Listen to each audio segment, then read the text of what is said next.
خوش آمدید کہتے ہیں آپ کو آپ کے اپنے چینل میں۔ ایپیسوڈ 3۔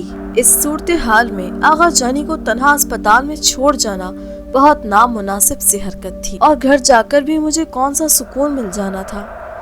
رات اسی شش و پنج میں گزرتی، اس لیے بہتر یہی سمجھا کہ ان کے ساتھ رک جاؤں۔ وہ بھی کچھ بتانا چاہتی ہیں اور میں بھی معاملے کی تہہ تک جانا چاہتا ہوں، سو میں نے ان سے کہا کہ اگر وہ چاہیں تو زیبا کے روم میں آرام کر لیں، میں باہر بیٹھا ہوں۔ آغا جانی نے زیبا سے ملنے کی خواہش کی اور ہم اس کے کمرے کی طرف بڑھے۔ میں باہر ہی رک گیا، مگر انہوں نے اشارے سے مجھے ساتھ آنے کے لیے کہا۔ اسپتال کے اس کمرے میں زیبا کی موجودگی کو بمشکل 2 سے 2.5 گھنٹے ہی گزرے تھے، مگر اس کمرے میں وہی ناگوار بو بس چکی تھی۔ یہاں ٹھہرنا محال تھا۔ وہ بیڈ پر بھی شکنجوں میں کسی ہوئی تھی، اس لیے کوئی خطرہ نہ تھا، شاید سو رہی تھی۔ آغا جانی محبت سے اس کے ماتھے اور سر پر ہاتھ پھیرتی، پیار کرتی رہیں اسے۔ آنکھوں سے آنسو روا تھے۔ میں نے خود کو اس لمحے بہت بے بس محسوس کیا۔ ہم کمرے سے باہر آ گئے۔ آغا جانی نے خود کو قدرے سنبھال لیا تھا۔ اسی اثنا میں شجاعت کی 2 کالز آ چکی تھیں اور زرنگار بھی گھر پہنچ کر کال کر چکی تھی۔ میں اور وہ کمرے کے باہر بیٹھے تھے۔ آغا جانی نے زیبا کے بارے میں بات شروع کی، کہنے لگی، میری بیٹی بہت لاڈلی اور ناز و نام میں جوان ہوئی ہے، اور اب اس کی یہ حالت دیکھ کر میرا دل کٹ جاتا ہے۔ حسن میاں، اولاد اور جوان اولاد کا دکھ رب دشمن کو بھی نہ دے۔ وہ بچپن ہی سے بہت ڈرپوک تھی، اندھیرے اور اکیلے رہنے سے ڈرتی تھی، ہر وقت میری جان سے لگی رہتی یا آغا جان کے ساتھ۔ ہم فیصل آباد میں رہائش پذیر تھے، بہت بڑی حویلی اور بہت حسین لان تھا ہمارا۔ آغا جان کو باغبانی کا بہت شوق تھا، سارا لان ان کے ہاتھوں کا بویا تھا۔ زیبا اس وقت 7 سال کی تھی، شجاعت 11 سال کا تھا۔ یہ دونوں بچے ہی ہماری زندگی کی رونق تھے۔ گرمیوں کے دنوں میں اکثر ایک کالی بلی کا ہمارے لان میں آنا جانا رہنے لگا۔ یہ اتنی کوئی خاص بات بھی نہیں تھی، مگر آغا جان کو بلیوں سے چڑ تھی۔ ان کی ناپاکی، نجاست اور بدبو کسی کو بھی برداشت نہیں تھی، مگر جانور کو کون روک سکتا تھا۔ وہ بلی ہمارے لان کی کیاروں میں اکثر آ کر بیٹھ جاتی۔ ہم سبھی نے ایک بات محسوس کی، وہ ہمیں ٹکٹکی باندھ کے دیکھتی رہتی۔ ہم جب بھی لان میں بیٹھے یا بچے کھیل رہے ہوں، ہمیں اس کا دیکھنا بہت پراسرار ناگوار لگتا۔ اسے بھگانے کی ہر ممکن کوشش کی، مگر کوئی طریقہ کارگر نہ ہوا۔ آغا جان کی غیر موجودگی میں اکثر خانسامہ سے کہہ کر اسے دودھ ڈلوا دیتی۔ بے زبان جانور ہے، رحم آ جاتا تھا مجھے۔ ایک دن دونوں بچے فٹ بال سے کھیل رہے تھے کہ بال اس منحوس کے پاس جا گری۔ زیبا بال اٹھانے بھاگی۔